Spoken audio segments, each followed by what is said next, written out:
अच्छा, कल हमने इसकी मेजरमेंट स्टार्ट की थी, कौन सी वैल्यू लिखनी है। ये बहुत आसान सा टॉपिक है ये, वैसे तो आज ये खत्म हो जाना था अगर हमारी दोनों क्लासेस होती तो।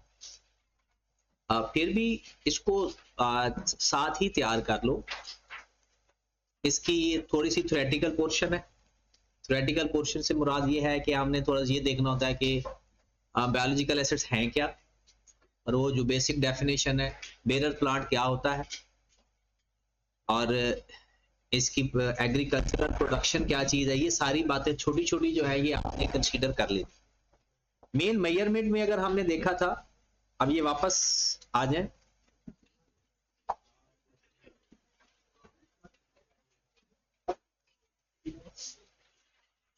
मेजरमेंट में हमने देखा कि इसको इनिशियल रिकॉग्निशन में भी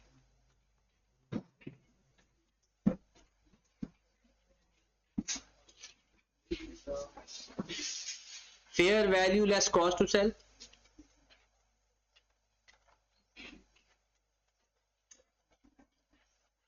और सब्सिक्वेंट मेजरमेंट में भी सब्सिक्वेंट मेजरमेंट कह लें, सब्सिक्वेंट रिकॉग्निशन कह लें, इसको रीमेजरमेंट भी कहते हैं। तब भी इसको किस पे लिखते हैं, फेयर वैल्यू लेस। अब थोड़ी थोड़ी सी अंग्रेजी हम करते जाएं ताकि ये आपके इंप्रूवमेंट आती जाए।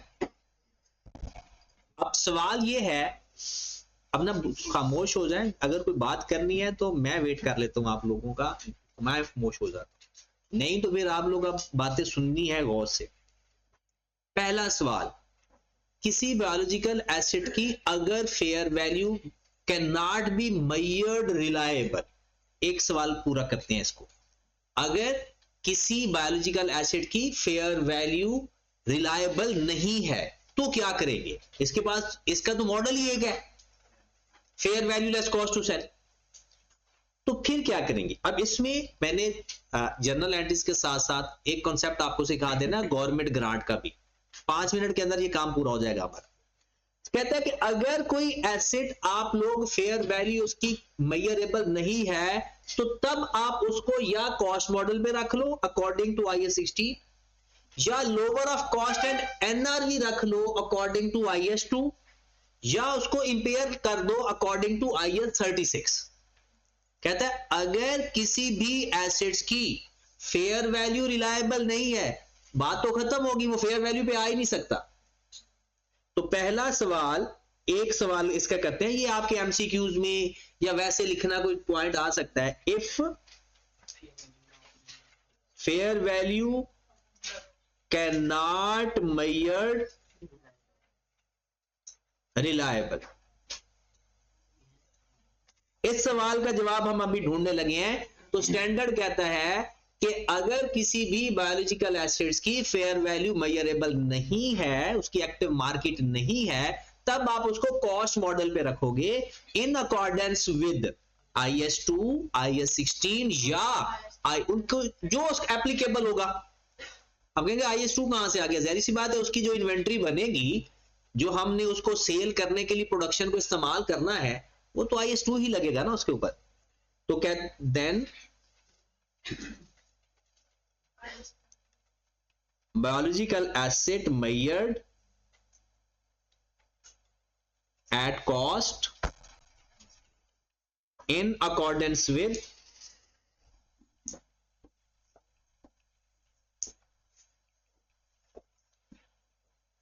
IS 16, IS 2 या IS 36 as appropriate।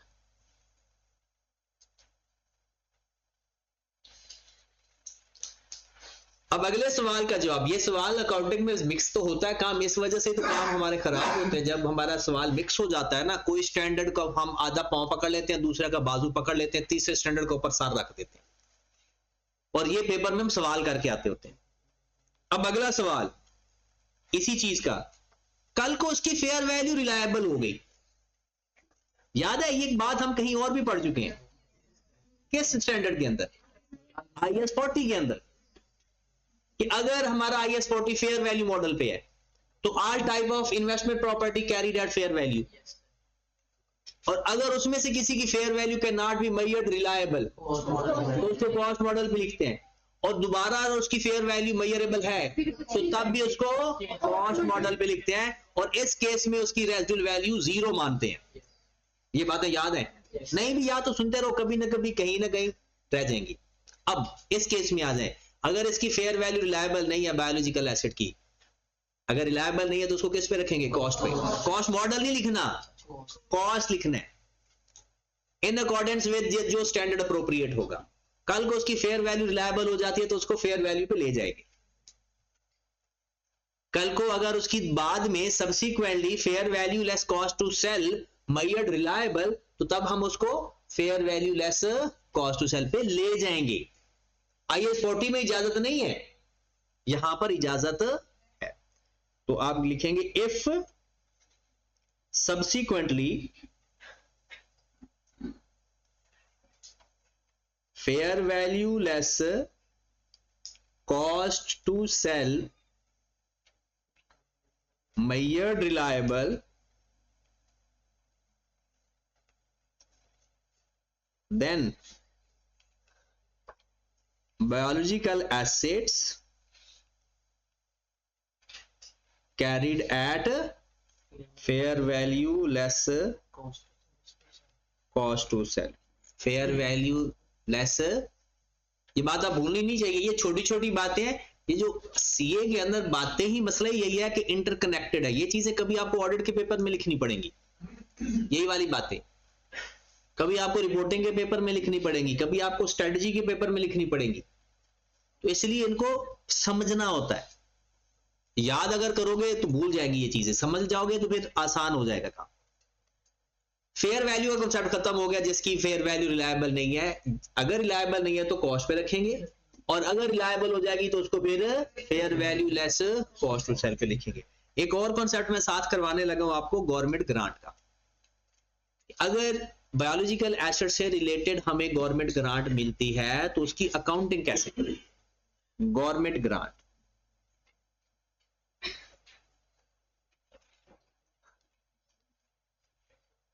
अगर गवर्नमेंट ग्रांट को कोई स्टैंडर्ड खुद डील कर ले तो उसके ऊपर IAS 20 अप्लाई नहीं होगा। सवाल क्या है? अगर गवर्नमेंट ग्रांट का स्टैंडर्ड कौन सा भला? IAS 20। और अगर कोई स्टैंडर्ड खुद क्या देता है कि हमने अपनी गवर्नमेंट ग्रांट को इस तरह से डील करना है, तो फिर उसके ऊपर IAS 20 अप्लाई नहीं होगा। और अगर वो खुद डील नहीं करेगा तो फिर IAS 20 तो है ही गवर्नमेंट ग्रांट का। अब गवर्नमेंट ग्रांट में सबसे पहले वो कहता है, अगर हमें गवर्नमेंट ग्रांट मिलती है किसी बायोलॉजिकल एसेट्स के लिए,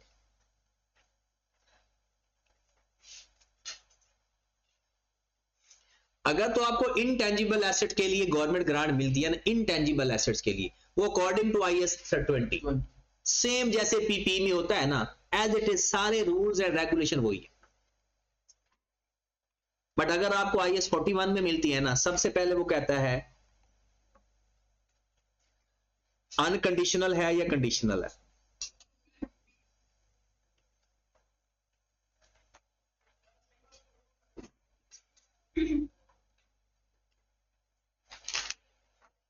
अनकंडीशनल का मतलब क्या होगा भला? कोई शर्त नहीं है। अच्छा, जनरल पर्पस शर्त है, मतलब ये नहीं कि आप गवर्नमेंट ग्रांट लें और घर में जाकर ने एसी लगवा के सो जाए। जनरल पर्पस है कि आपने अपने डेयरी फार्म को बनाना है, लेकिन कोई शर्त नहीं है। डेयरी फार्म के किसी भी पर्पस के लिए आप हाल का ये नहीं कर सकते हो, ना कोई साल का है ना कोई कंडीशन है। सिर्फ भैया आप अपने डेयरी फार्म में ना अपने जो एनिमल्स हैं उनके लिए आप जैसे जो मर्जी करें, लेकिन करना किसके लिए? डेयरी फार्म के। ये जनरल कंडीशन है, बट और कोई स्पेसिफिक कंडीशन नहीं है। कहता है इसको आप SOPL में ले जाएं, charge to SOPL as become receivable, as become, जैसे आपको लगता है रिसीव हो गई है या हो जानी है, सारी जनरल कंडीशन फुलफिल हो गई है, तो आपने उसको अपना SOPL में चार्ज कर देना है जैसे ही वो रिसीवेबल होगी। लेकिन उसके लिए it is certain to comply all the general condition. जैसे ही रिसीव दिन मतलब 2-4 दिन अगर ठहर के भी पैसे मिलते हैं, शर्तें सारी पूरी हो चुकी हैं, तो आपने एसओपीएल में चार्ज कर देना। स्टैंडर्ड में लफ्ज रिसीव्ड नहीं लिखा हुआ, क्या लिखा हुआ है? लफ्ज रिसीवेबल। लेकिन उसके लिए जर्नल कंडीशन फुलफिल होना, जो गवर्नमेंट ग्रांट की जर्नल कंडीशन है वो फुलफिल होना जरूरी। अगर कंडीशनल है,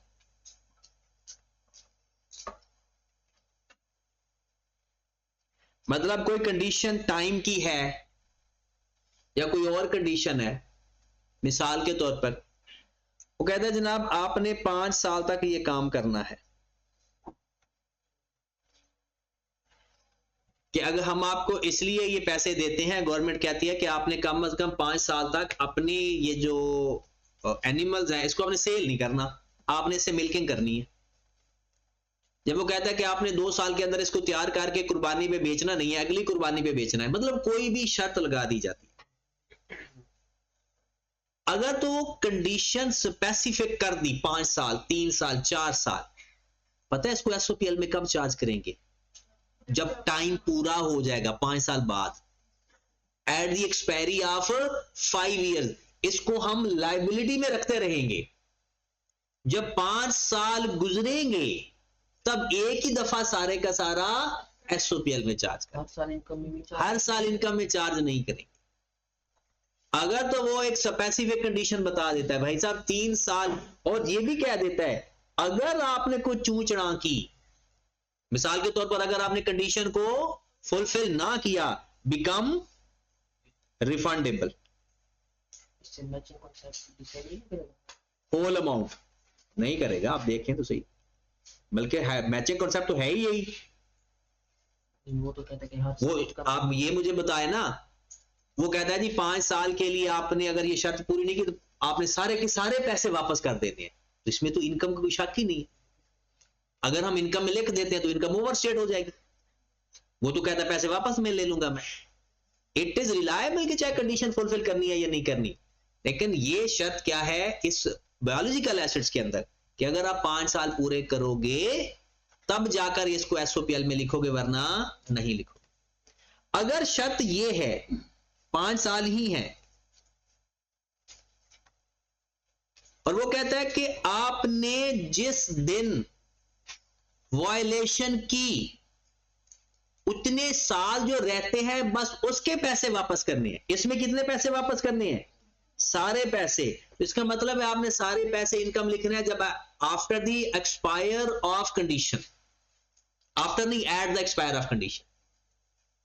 और अगर वो कहता है कि नहीं आप लोग 5 साल के लिए मैं आपको 500 रुपया दे रहा हूं, अगर आपने 2 साल बाद कंडीशन फुलफिल ना की तो आपको बाकी 3 साल के पैसे वापस करने पड़ेंगे। आपने 2 साल तक कंडीशन पूरी रखी, 3 साल के पैसे वापस कर दोगे। 4 साल कंडीशन पूरी की, 1 साल के पैसे वापस करने पड़ेंगे प्रोपोर्शनेट बेस पे। तो हम भी क्या करेंगे, गवर्नमेंट ग्रांट को फिर डिवाइड कर देंगे 5 पे, फिर जैसे जैसे साल गुजरता जाएगा उसको इनकम में चार्ज करते जाएंगे। अगर वो कहता है कि रिफंड प्रोपोर्शनेट बेस पे होगा तो हम उसकी इनकम भी प्रोपोर्शनेट बेस पे रिकॉग्नाइज करेंगे। और अगर वो कहता है कि रिफंड फुल अमाउंट होगा तो जब तक कंडीशन सारी एक्चुअल में फुलफिल नहीं हो जाती, एक्चुअल में टाइम एक्सपायर नहीं होता, तब तक हम उसको एसओपीएल में चार्ज एक ही दफा चार्ज करें। ठीक होगी बात। मिसाल के तौर पे हमें वो कहता है कि जनाब उन्होंने मीट प्रोडक्शन एक्सपोर्ट करनी है गवर्नमेंट ने, या मीट प्रोडक्शन बढ़ानी है, तो गवर्नमेंट ने कहा कि भाई आप अपने पास जितने भी एनिमल रखते हो,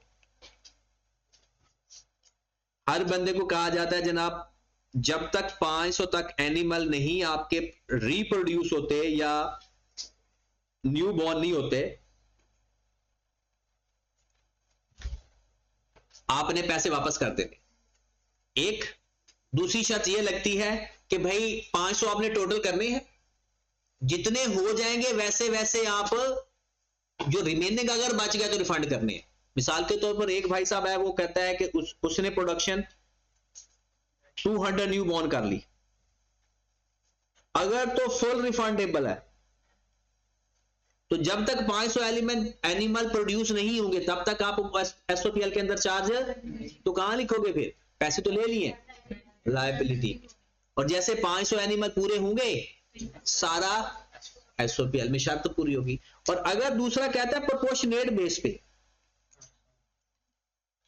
प्रोपोर्शनेट बेस का मतलब क्या हुआ कि भाई जितने एनिमल आप प्रोड्यूस करते जाओगे, जो नहीं प्रोडक्शन होगी उनके पैसे आपको वापस करने पड़ेंगे।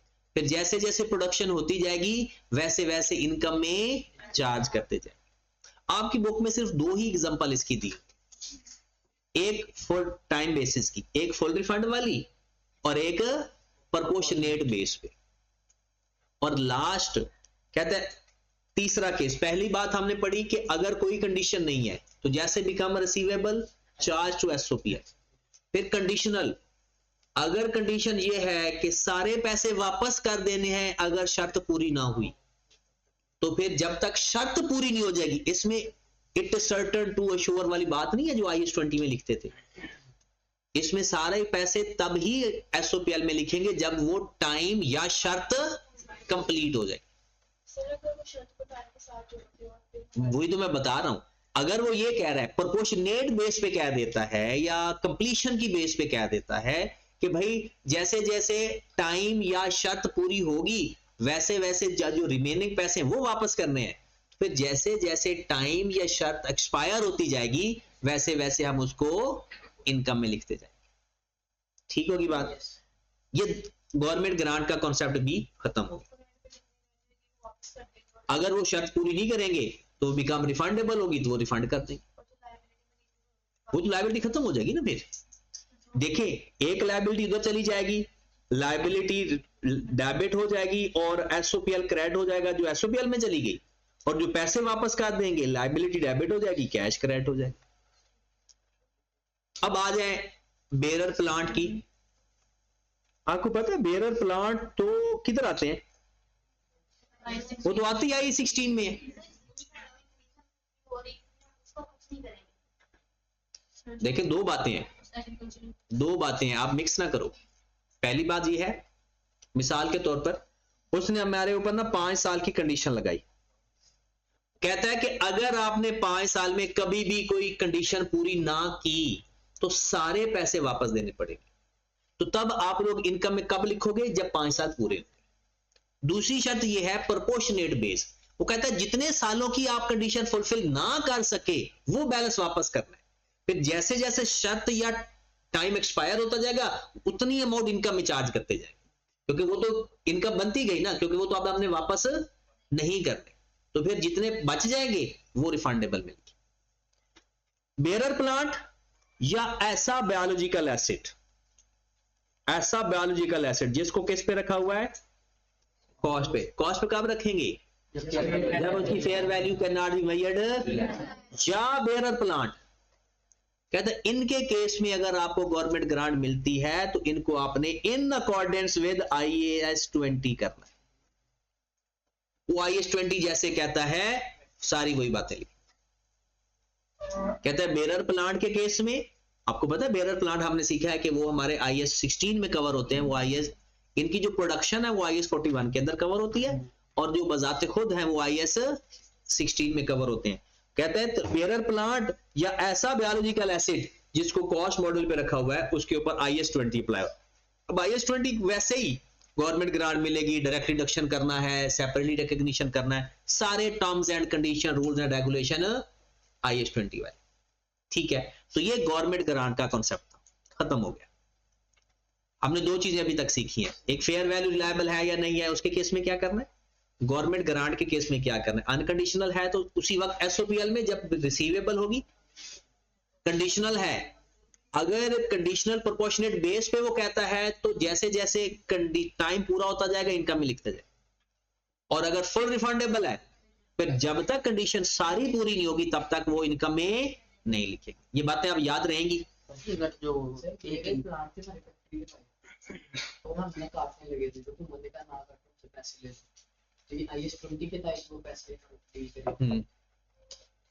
अब आए जरा वापस अपनी अकाउंटिंग पे जाते हैं, ओरिजिनल अकाउंटिंग पे। कल हमने सीखा, अभी मैं बात कर रहा हूं दोनों बातें करने लगा हूं यहां पर, ध्यान से सीखनी है। 3 बातें। पहली बात, बायोलॉजिकल एसिड्स को डील कैसे करना है जर्नल एंट्रीज फॉर्म में और एक्सट्रैक्ट वगैरह में। अगर हमारे पास कोई ओपनिंग बैलेंस पड़ा हुआ है, उसकी जर्नल एंट्री नहीं होगी, राइट। अगर हमारे पास कोई बायोलॉजिकल एसिड्स का ओपनिंग बैलेंस पड़ा हुआ है, हम उसकी एंट्री पास नहीं करें, क्योंकि आज अगर दोनों क्लासेस हमारी हो जाती तो ये ऑलमोस्ट काफी हद तक हो जाता, बस जो किस्मत में था वही हुआ। मैं तो कल का नया टॉपिक भी सोच के बैठा था। अब ओपनिंग बैलेंस की कोई एंट्री नहीं होती। उसके बाद है 2 टाइप के एडिशन होते हैं आपके। एक आप करते हैं परचेज। जो परचेज करते हो ना कोई भी बायोलॉजिकल एसिड, उसकी एंट्री देखिए। सबसे पहले बायोलॉजिकल एसिड डेबिट करते हैं, और किस वैल्यू पे करते हैं?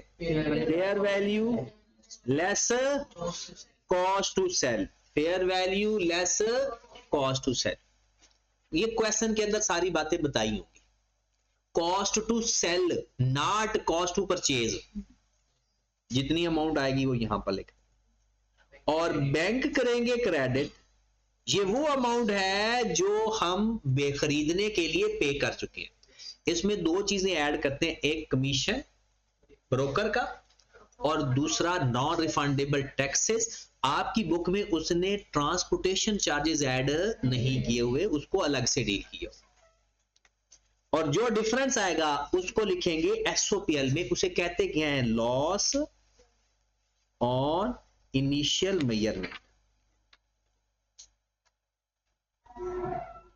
और आप डायरेक्ट एसओपीएल लिख सकते हो, या आप भी लिख सकते हो लॉस ऑन इनिशियल मेजरमेंट।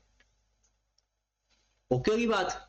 जब भी कोई एसिड खरीदेंगे, उस एसिड को डेबिट करेंगे बायोलॉजिकल एसिड्स के नाम से, fair value less cost to cell.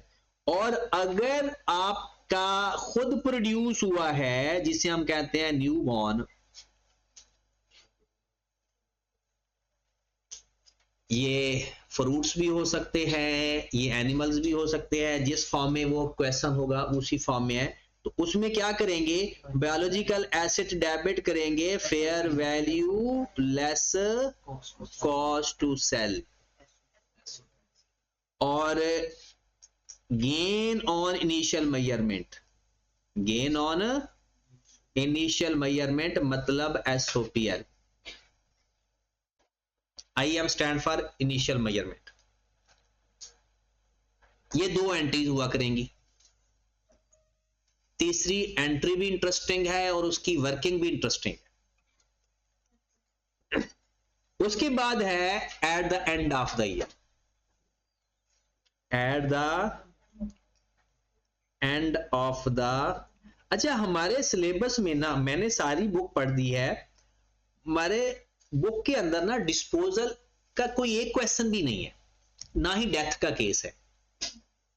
In case अगर आएगा भी सही ना, डिस्पोजल का या डेथ का केस आएगा, तो उसी दिन की fair value less cost to sell से हमारा बायोलॉजिकल एसेट्स क्रेडिट हो जाएगा और एसओपीएल डेबिट हो जाएगा। डेथ या डिस्पोजल में भी वही उसकी लास्ट फेयर वैल्यू का डिफरेंस वगैरह हम लिख देंगे। अब केस कोई है नहीं, हम एक आधा सवाल करेंगे तो सही, लेकिन कोई बुक के अंदर डिस्कशन जब ना होना तो इसका मतलब ये होता है कि क्वेश्चन वो चीज पेपर में नहीं आ रही। At the end of the year कोई एंट्री बता सकता है एंड ऑफ द ईयर की? मोस्टली होता भी गेन है। बायोलॉजिकल एसिड करते हैं हम डेबिट, और इसे बोलते हैं गेन ऑन रीमेजरमेंट। और लिखते किस में है? उसी वो जो चेंज आएगा, fair value less cost to sell पे नहीं लिखेंगे। अब जो लास्ट जिस पे लिखा हुआ था और अब उसकी जो fair value less cost to sell है, उसका जो डिफरेंस है, इंक्रीज या डिक्रीज, ये हमारी जर्नल एंट्रीज है किसी भी बायोलॉजिकल एसिड्स की। डेथ लॉस होगा तो loss debit, biological acid credit. Death और डिस्पोजल अभी हमने डिस्कस नहीं किया, क्योंकि पहले मैं कहता हूं हम अपनी बुक वेरीफाई कर लें कंप्लीट, फिर एडिशनल चीजें करेंगे। अदरवाइज यही केस कुछ हो सकते हैं। दूसरे नंबर पर मैं आपको अभी एंट्रीज करवाने लगा हूं एग्रीकल्चरल प्रोडक्शन की, मतलब इनसे जो चीजें हमें रिसीव होनी है, मतलब जिसे हम हार्वेस्ट प्रोडक्शन कहते हैं। जैसे अगर गाय भैंस है तो दूध, उसके बाद अगर दरख्त है तो उनके फ्रूट्स। एग्रीकल्चरल प्रोडक्शन की एंट्रीज क्या होती हैं, अभी हम उनको सीखते हैं। हार्वेस्ट प्रोडक्शन या एग्रीकल्चरल प्रोड्यूस।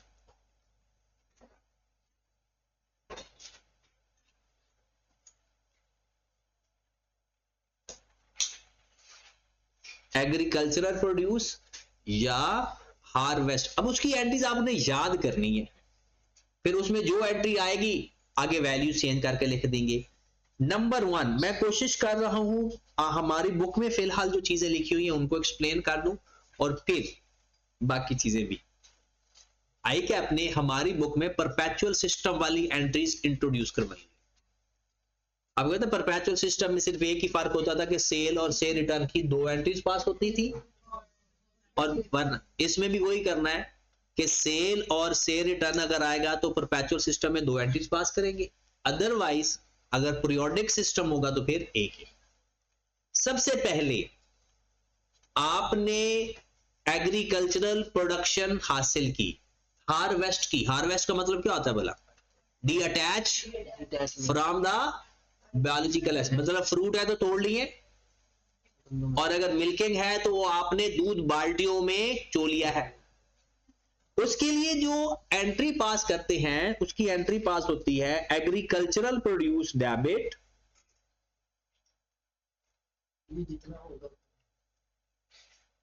एग्रीकल्चरल प्रोड्यूस, और अगर उस प्रोडक्शन का नाम भी है तो वो भी लिख लो, लेकिन एग्रीकल्चरल मिल्क लिखेंगे।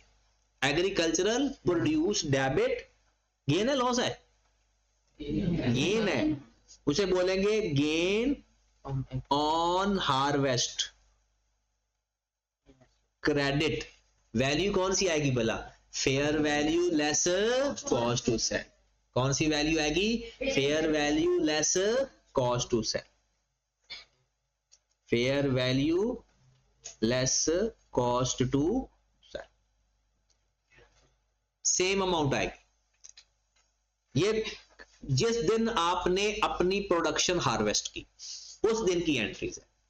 अब जरा ध्यान से सुनते जाएं। नंबर 2, अब उस प्रोडक्शन के आपके 2 काम होंगे पेपर में, वैसे भी 2 काम होते हैं, या डायरेक्ट सेल कर देना या प्रोसेस करके सेल करना।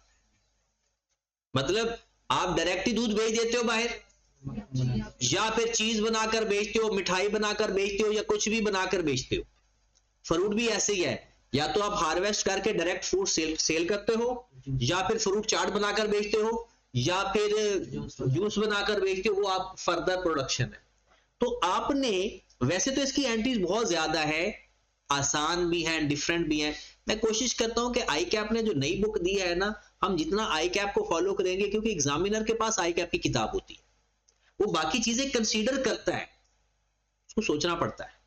और आई कैप की किताब के अंदर जो चीजें लिखी होती हैं अगर हम उस तरह से करेंगे, हाँ अगर वो सही भी है तो वो ज्यादा इजी रहता है बंदा कि हाँ ठीक है यार ये जवाब भी है और ये बातें नजर भी आ रही। इसलिए वो कहता है पहले हमने जिस टाइम हार्वेस्ट की तब एंट्री क्या पास की? Agricultural milk debit produce debit gain on harvest credit, और उसके बाद आपने फौरन मिल्क इन्वेंट्री डेबिट, इन्वेंट्री की फॉर्म में ले आओ, milk inventory debit agricultural production या प्रोड्यूस मिल्क क्रेडिट, उसी वैल्यू से fair value less cost to sell, same value से।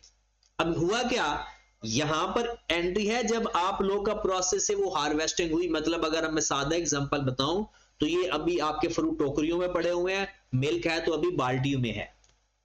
यहां पर आप उस लेवल पे लेकर आ गए हो जिस लेवल पे सेलेबल कंडीशन में, अगर आप दूध बेचते हो तो उस कंडीशन में लेकर आ रहे हो तो बेचने के लिए तैयार है।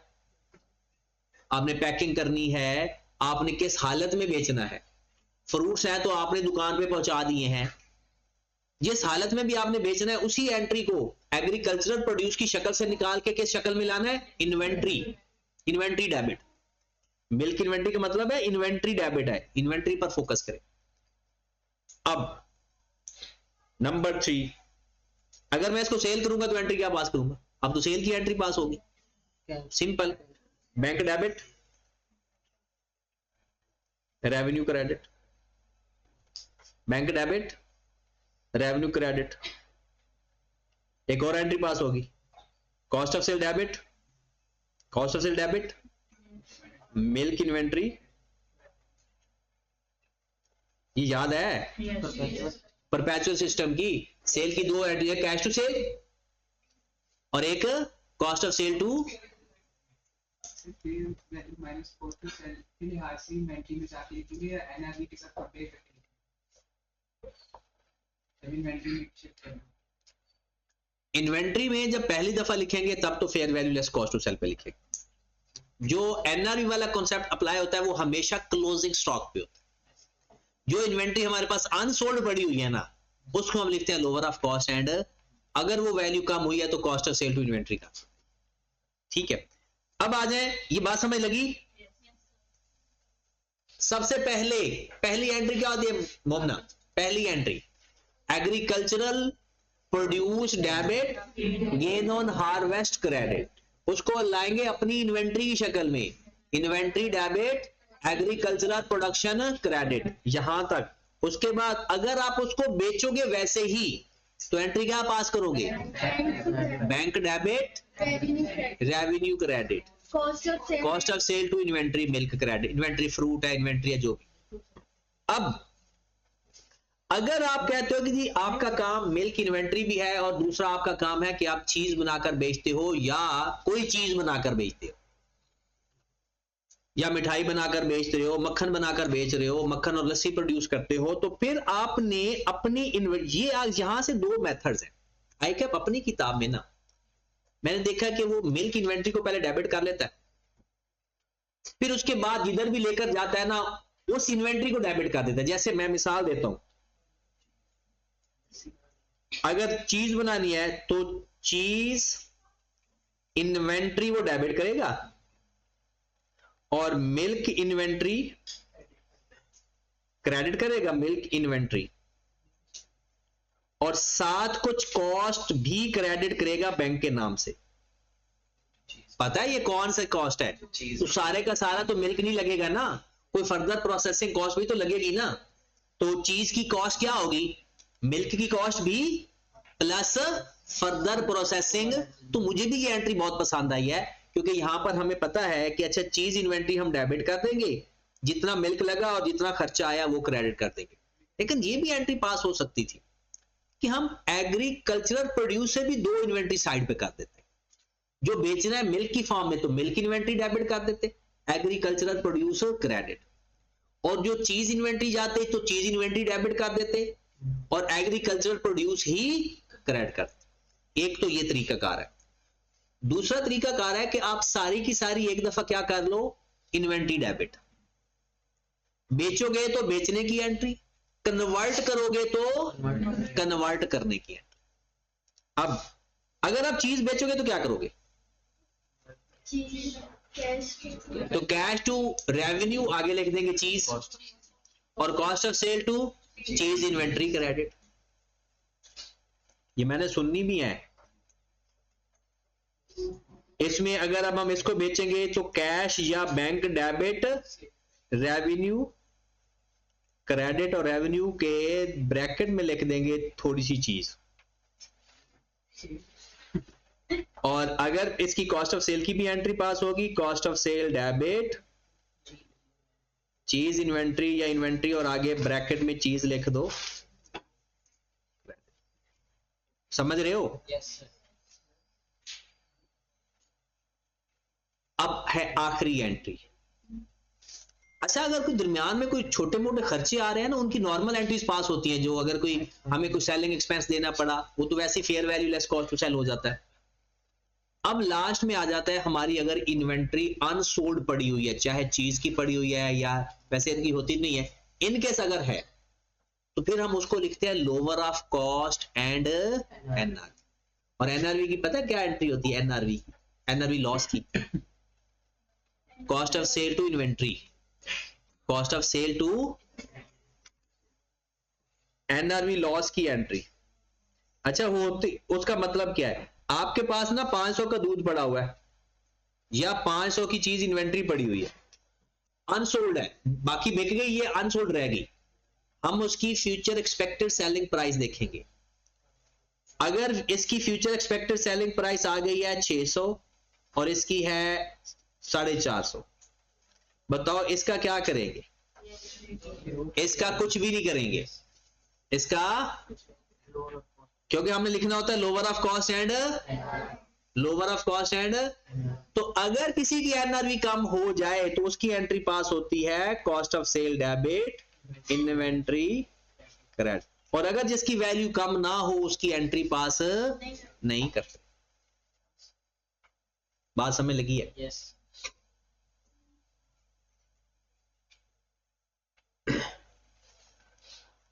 अब जरा अगर हम एग्रीकल्चरल प्रोड्यूस की एंट्रीज पास करें तो पहली एंट्री क्या पास होती है? Agricultural produce debit gain on harvest credit, done.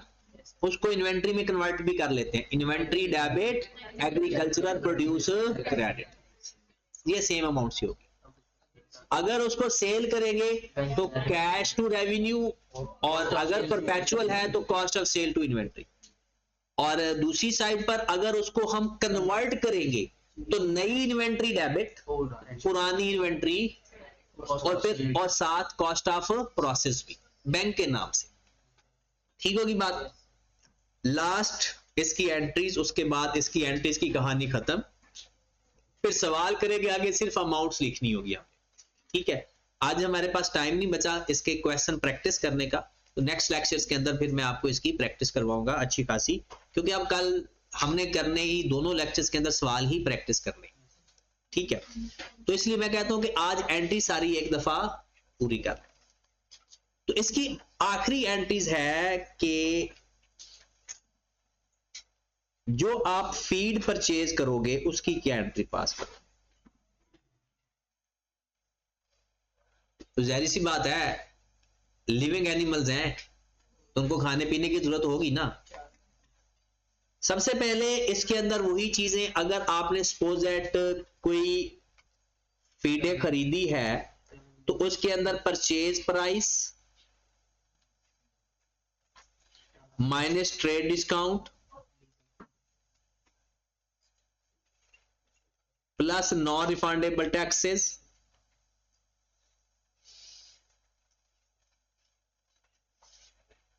वही बातें, प्लस मतलब अब मैं बाकी चीजें लिखता नहीं, मिक्स हो जाती हैं, इसलिए अब इसकी पहले एंट्री क्या पास करेंगे? फीड एक्सपेंस डेबिट डाला। अब मुझे तो टर्म्स का, गुजरों की टर्म्स का पता नहीं है। Feed expense debit bank credit, अच्छा तोड़ी को कहते हैं। अच्छा, फीड एक्सपेंस डेबिट बैंक या कैश क्रेडिट। अब अगर तो ये काम इतना ही है तो ठीक है। अब अगली बात ये आपने बताना है, अनसोल्ड फीड की at the end of the year entry क्या पास करेंगे? अनसोल्ड फीड की, ये कौन है? एक मिनट, मुदस्सिर एंट्री पास करवाए। वो फीड का पता है? छोटे होते तो फीडर भी तो होगा। हाँ, मतलब जो एनिमल्स को खाना पीना खिलाना है, वो जितना मंगवा के रखा एंट्री पास होगी feed expense debit bank credit. अब साल का एंड है, क्या ऐसा पॉसिबल है कि फीडिंग कोई यानी अनयूज्ड, अनसोल्ड तो नहीं, अनयूज्ड, माजरत सोच रहे थे तो बोला करो। हमें लगा आज सही कह रहे हैं, हमको लगा अनयूज्ड, हाँ जी, उसकी एंट्री आम सिर्फ नहीं, इसकी एनआरवी इन्वेंट्री की होती है ये। अच्छा, कुछ चीजें ना किसी की प्रॉपर्टी होती है, एनआरवी हमेशा इन्वेंट्री की निकालते होते हैं, इसकी नहीं निकालते, ये तो अनयूज चीज की पड़ी। एक मिनट दस्तर को बता।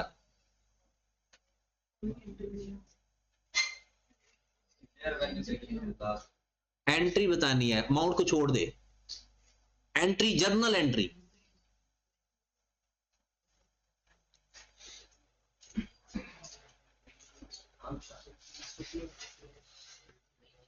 मरियम, हाँ पहुंचे तो ठीक हो, लेकिन अब देखते हैं कौन सही पहुंचता है। कैरी डाउन की एंट्री नहीं होती। कैरी डाउन की एंट्री नहीं होती, नहीं।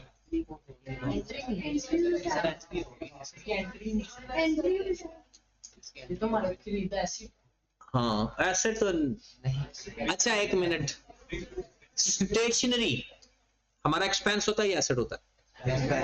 एक्सपेंस होता है। हम एंट्री पास करते हैं stationery expense debit cash credit.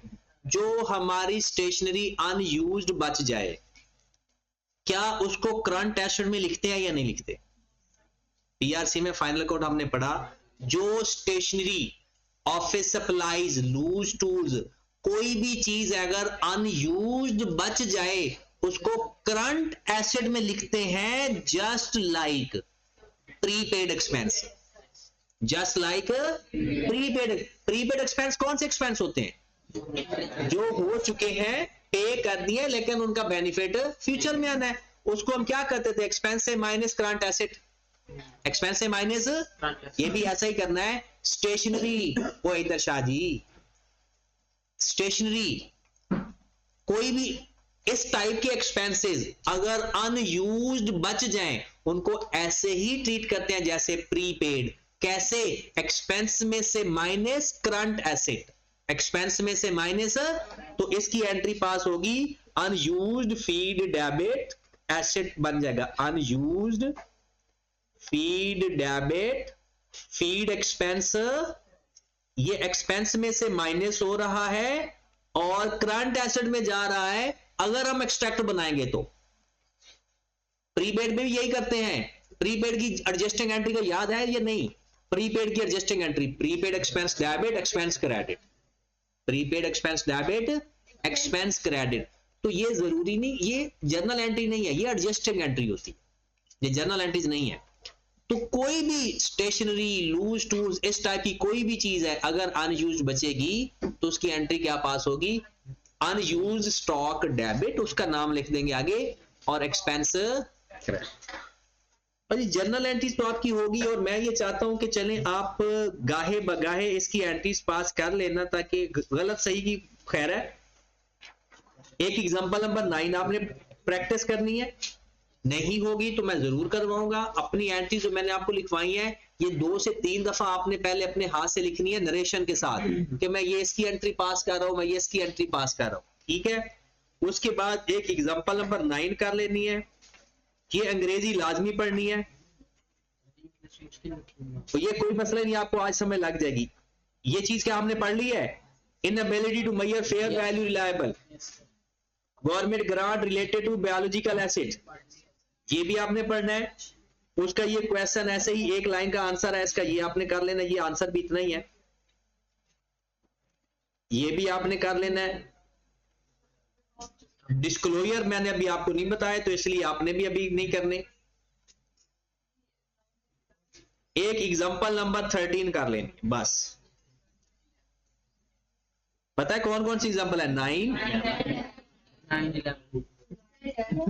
10, 11 और अंग्रेजी भी पढ़नी है, फेयर वैल्यू वाली और गवर्नमेंट ग्रांट।